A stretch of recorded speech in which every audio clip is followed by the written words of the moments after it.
Hi friends, welcome to my channel. ಎಲ್ಲರೂ ಹೇಗಿದ್ದೀರಾ? ನೀವೆಲ್ಲರೂ ಚೆನ್ನಾಗಿದ್ದೀರಾ ಅಂತ ಹೇಳಿ ನಾನು ಭಾವಿಸ್ತೇನೆ. ಈ ವಿಡಿಯೋ ಸ್ಕಿಪ್ ಮಾಡದೆ ಕೊನೆವರೆಗೂ ನೋಡಿ. ಇಷ್ಟ ಆದರೆ ಲೈಕ್ ಮಾಡಿ, ಸಬ್ಸ್ಕ್ರೈಬ್ ಮಾಡಿ.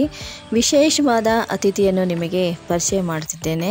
ವಿಶೇಷವಾದ ಅತಿಥಿ ಮನೆಯ ಸುತ್ತಮುತ್ತ ಓಡಾಡುವುದಕ್ಕೆ ಕಾರಣ ಪರಿಸರ ನಾಶ ನಾಣ್ಣುಡಿಯಂತೆ. ಊರಿನ ಜನ ಕಾಡಿಗೆ, ಕಾಡಿನ ಜನ ಊರಿಗೆ ಎಂಬಂತೆ ಎಲ್ಲೆಡೆ ಕಾಡಿನ ನಾಶದಿಂದಾಗಿ ಎಲ್ಲ ಪ್ರಾಣಿ ಪಕ್ಷಿಗಳು ಮನೆಯ ಮತ್ತು ಊರಿನ ಸುತ್ತಮುತ್ತ ಬರುತ್ತಿವೆ. ಅದರಂತೆ ನಮ್ಮ ಅಮ್ಮನ ಮನೆಗೆ ರಾಷ್ಟ್ರೀಯ ಪಕ್ಷಿಯಾದ ನವಿಲು ಪ್ರತಿನಿತ್ಯ ಬರುತ್ತದೆ. ಮನೆಯವರೊಂದಿಗೆ ಅನನ್ಯವಾದ ಸಂಬಂಧವನ್ನು ಬೆಳೆಸಿಕೊಂಡಿದೆ. ಪ್ರತಿನಿತ್ಯ ಸಾಕು ಪ್ರಾಣಿಗಳಂತೆ ಮನೆಯ ಅಂಗಳದಲ್ಲಿ ಮೇವು ತಿನ್ನುತ್ತಾ ತನ್ನ ಸ್ವಭಾವತಃ ನರ್ತನ ಮಾಡುತ್ತಾ ಇಂಪಾಗಿ ಕೂಗುತ್ತಾ ದಿನನಿತ್ಯದ ಕಾಯಕವಾಗಿದೆ. ಅಮ್ಮನ ಮನೆ ಹಿತ್ತಲಂತೂ ತುಂಬಾ ಚೆನ್ನಾಗಿದೆ. ತುಂಬ ಚೆನ್ನಾಗಿ ನವಿಲು ಓಡಾಡ್ತಾ ಇರ್ತಿತ್ತು. ನಾವು ಅದ್ರ ಹಿಂದೆನೇ ಹೋಗಿ ವಿಡಿಯೋ ಮಾಡಬೇಕಾದ್ರೆ ಅದ್ರ ಹೆದ್ರಿ ಮನೆ ಮೇಲೆ ಹೋಗಿ ಕೂತ್ಕೊಳ್ತಾ ಇತ್ತು. ಅಮ್ಮ ಕೂಡ ಹೇಳಿದ್ರು, ನೀವು ಈ ಥರ ಅದ್ರ ಹಿಂದೆನೇ ಹೋದರೆ ಖಂಡಿತವಾಗ್ಲೂ ವೀಡಿಯೋನೇ ಸಿಗೋಲ್ಲ, ನಿಮಗೆ ನೋಡೋಕ್ಕೂ ಸಿಗೋದಿಲ್ಲ, ಅದು ಮನೆ ಮೇಲೆ ಕೂತಿರುತ್ತೆ ಅಂತ ಹೇಳ್ತಾಯಿದ್ರು. ಮತ್ತು ಏನು ಮಾಡೋದಂತ ನಮಗೂ ಗೊತ್ತಾಗ್ತಿರ್ಲಿಲ್ಲ. ನಮಗಂತೂ ತುಂಬಾ ಇಷ್ಟ ಆಗಿತ್ತು. ಬರೀ ಅದ್ರ ಹಿಂದೆನೇ ಹೋಗೋದು ಮಾಡ್ತಾಯಿದ್ವಿ. ಹಾಗಾಗಿ ಮತ್ತೆ ಆಯಿತು, ಅಮ್ಮ ಹೇಳ್ದಂಗೆ ಮನೆ ಅಂದರೆ ಸ್ವಲ್ಪ ಅದಕ್ಕೆ ಮರೆಯಾಗಿ ಕೂತ್ಕೊಂಡ್ರೆ ನಿಮಗೆ ಅದು ಗರಿ ಬಿಚ್ಚಿ ನರ್ತನ ಮಾಡೋದೆಲ್ಲ ತುಂಬಾ ಚೆನ್ನಾಗಿ ವಿಡಿಯೋ ಸಿಗುತ್ತೆ ಅಂದರು. ನಾವು ಕೂಡ ಕೂತ್ಕೊಂಡು ನೋಡಿದ್ವಿ. ನೋಡಿ, ನೀವೇ ನೋಡ್ತಾ ಇದ್ದಲ್ಲ ಎಷ್ಟು ಚೆನ್ನಾಗಿ ಗರಿ ಬಿಚ್ಚಿ ನರ್ತನ ಮಾಡ್ತಿರೋದು. ಅಂದರೆ ಇದನ್ನು ಈ ಒಂದು ನರ್ತನನ ನಾವು ಹೊರಗಡೆ ಝೂ ಅಲ್ಲೆಲ್ಲ ನೋಡಬೇಕಾಗಿತ್ತು. ನಮ್ಮ ಮನೇಲೇ ಈ ಥರ ಒಂದು ನೋಡ್ತಾ ಇದ್ದೀವಿ ಅಂದರೆ ಎಷ್ಟು ಖುಷಿಯಾಗುತ್ತೆ. ತುಂಬಾ ಚೆನ್ನಾಗಿ ಅದು ನರ್ತನ ಮಾಡ್ತಾ ಇದೆ ನೋಡಿ.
ನಾನು ಕೂಡ ಕರಿತಾ ಇದ್ದೆ ಮೇವು ತಿನ್ನಲಿ ಅಂತ ಹೇಳಿ. ಅದು ನನ್ನ ಧ್ವನಿ ಕೇಳಿದ್ದು ಹೆದ್ರಿ ದೂರನೇ ಹೋಗ್ತಾ ಇತ್ತು. ಅದು ನನ್ನ ಧ್ವನಿ ಕೂಡ ಗೊತ್ತಾಯ್ತು ಅದಕ್ಕೆ, ಇದು ಬೇರೆಯವ್ರು ಯಾರು ಅಂಥೇಳಿ. ಅಮ್ಮ ಕರೆದ್ರೆ ಮಾತ್ರ ಬರ್ತಾಯಿತ್ತು. ಆ ಧ್ವನಿಲೇ ಗೊತ್ತಾಗ್ತಿತ್ತು ಇವರೇ ಕರಿತಾ ಇದ್ದಾರೆ ಅಂಥೇಳಿ. ನೋಡಿ ಹೇಗೆ ಬರುತ್ತೆ ಮತ್ತು ಹೇಗೆ ಮೇವು ತಿನ್ನುತ್ತೆ ಅಂಥೇಳಿ. ನೋಡಿ ಹೇಗೆ ಮೇವು ತಿಂತಾ ಇದೆ ನೋಡಿ. ಅದು ಅಮ್ಮ ಕೊಟ್ಟರೆ ಮಾತ್ರ, ನಾವು ಯಾರು ಕರೆದ್ರೂ ಅಂದರೆ ನಾವು ನೋಡ್ತಾ ಇದ್ದೀವಿ ಸಾಕು ದೂರನೇ ಹೋಗ್ತಾ ಇತ್ತದು. ನೋಡಿ ಎಷ್ಟು ಚೆನ್ನಾಗಿ ಮೇವು ತಿಂತಾ ಇದೆ ನೋಡಿ.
ಇತ್ತೀಚಿನ ದಿನಗಳಲ್ಲಿ ಕಾಡು ಪ್ರಾಣಿಗಳು ತಮ್ಮ ಮೃಗೀಯ ವರ್ತನೆಯನ್ನು ಬಿಟ್ಟು ಸಾಕು ಪ್ರಾಣಿಗಳಂತೆ ನಮ್ಮೊಂದಿಗೆ ಒಡನಾಟವನ್ನು ಇಟ್ಟುಕೊಳ್ಳುತ್ತವೆ ಎನ್ನುವುದಕ್ಕೆ ಈ ನವಿಲು ಒಂದು ನಿದರ್ಶನವಾಗಿದೆ ಎನ್ನಬಹುದು.